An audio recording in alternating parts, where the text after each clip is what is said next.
welcome back to another Armada-Alliance YouTube video. Okay, today's video is going to be fairly short.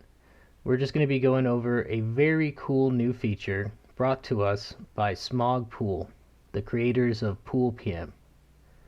This new feature is going to be very valuable for people that are creating NFTs or fungible tokens even, and those that are trading or buying them, because this new feature will actually show you the policy and the policy ID tied to its minting script.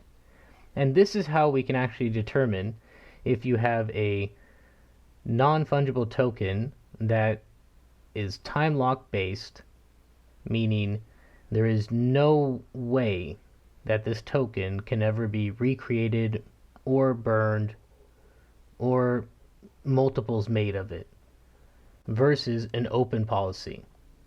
So real quick, what they, let's just go over it. This was their Twitter. They tell us that they've uploaded this new policy ID registration. So the cool thing is this now will give you 4 different options when you go and look under the policy tab or policy menu or whatever. You'll get the policy ID, and then you'll get one of 4 different icons. Now, when there hasn't ever been a policy ID tied to the minting script, you'll have this question mark, and it will say the policy is unknown. You can upload the policy to get its status. Then, this is for tokens that can be minted and burned forever. You'll get this little lock with a strike through it. The policy will never be locked. This is our open policies that we did in the very first tutorial. Then there is a time locked policy, and you get 2 different icons for this. You'll get an icon with an unlocked lock right here, right? And that means that the time has not actually passed yet. So that means under the same policy ID, tokens can still be minted or burned until the lock expires, right? And that's what it says right here. It's very nice and intuitive to read. The policy, then it says, with the lock, the full lock, the policy is already locked. Tokens cannot be minted or burned anymore.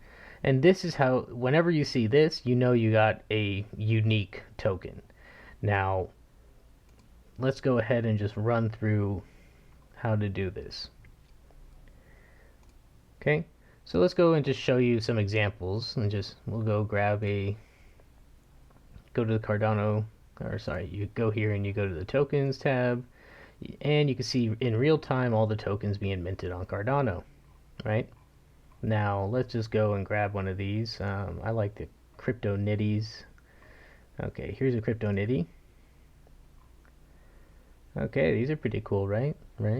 Okay, so you can see right here that this has not been registered. So you click it, it says unknown policy, please copy and paste its script below. Now you can go ahead and grab the policy ID that's tied to the asset. You can go to Cardano scan, and you'll be able to find this asset. Boom, there it is, right? So under this policy ID, there has been 8,157 tokens minted. Sorry, let's keep that over here. And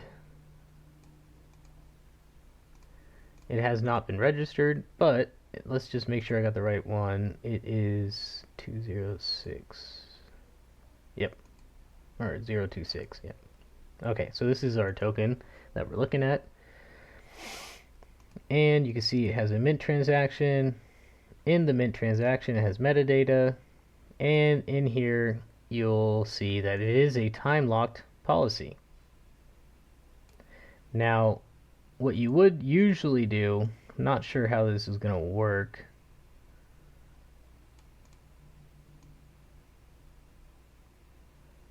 Let's try this. I'm not sure if this is going to work, guys, but let's just try it. This policy is invalid. Yeah, it's not liking this this format because this is not really the format you will see on Cardano. This format is not going to work, but essentially you would paste in this information. You need to mainly have the slot, the type before, that's how they know that this is time locked right here. Then you have to have your key hash, which this is tied to the wallet that's creating all the tokens, multi-sig, all that good stuff, right? So this is invalid, so this one good thing, this will tell you if your schema is correct. It does not like this schema, so I don't know the exact schema for it, but I imagine it's the Cardano CLI schema. Okay, so let's just show you real quick one that actually works. So you recall in the previous video, in our previous videos, we created in the very first video, we made one NFT, correct? And what we did is we actually defined the mint script inside of our mint asset.js file. And right here, we defined it. So you can see again what I said about the key hash. The key hash is directly tied to your wallet. So after we created this or run this, we get our NFT, right? And in this case, it is an open policy because there is no time locked. And what we want now is to get our JSON file, right, that we can use to enter into pool.pm and register our policy ID with the mint script.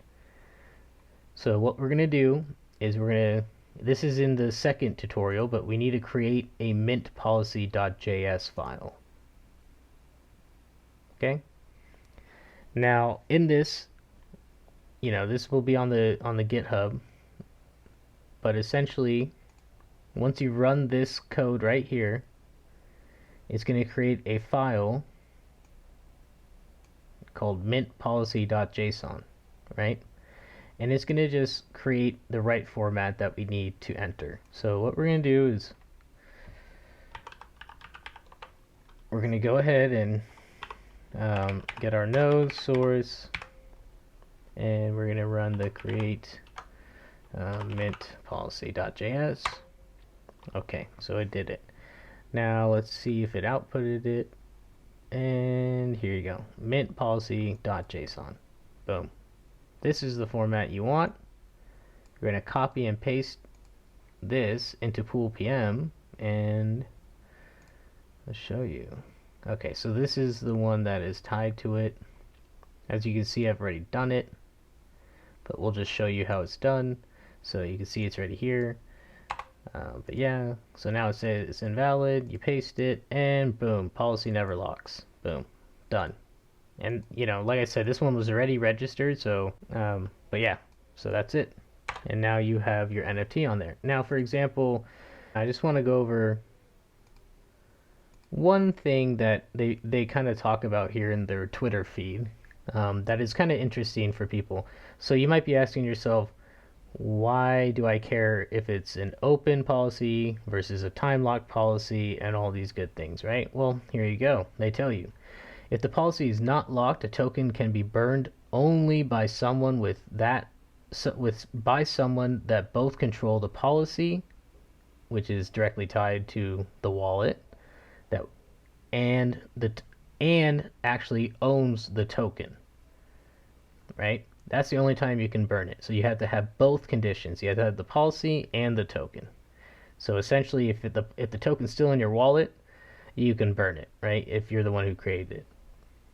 Now, that's all well and good, but if you're actually, for example, if I were to give out a token on my open policy to somebody, I can't burn it. So at least they don't have to worry about me burning the token. But I can still mint new identical tokens. I can basically ruin the NFT and make it non-unique. So you have to have some kind of trust between the person that is creating the token, and it's not always going to be something you want to deal with. So really, one of the better ways to do this is just using a time lock policy, like what we went over in the second tutorial on NFT collection, on creating an NFT collection. In that video, we used a time lock policy. Now, a time lock policy essentially sets, like, you can use before. So before a certain amount of time has passed, you're able to still mint, burn new tokens, right? And then after that policy ID, after that time has passed, that slot has passed, it is completely locked. It doesn't matter if it's still in your wallet. It doesn't matter, nothing matters. You can't touch it. The token's done. It's unique. And so that's what a lot of people will use. And so yeah, now you got this new feature on pool.pm. You can just quickly go and just like all these new tokens. Oh, there it is. Here you go. This one, policy never locks. So you can just see people have already slowly been doing them. But yeah, cool little feature. I want to give a shout out to Small Pool for putting this out. It's really nice that they did this. Want to give a little quick overview of that. If anyone has any questions on how to actually create this JSON file that we did in the second tutorial, I highly recommend watching that second tutorial. I will link it here, and you can just go to the timestamp that attributes to where we actually made the time lock policy. So if you like these type of tutorials and videos, please leave a like, comment, and subscribe, and hit that notification bell so you can keep up to date with us as we keep releasing new content. And please, if you guys really enjoy this content, delegate to our stake pools. You can find them at the Armada-Alliance.com website. And yeah, that's all I got for today, guys. Have a good one.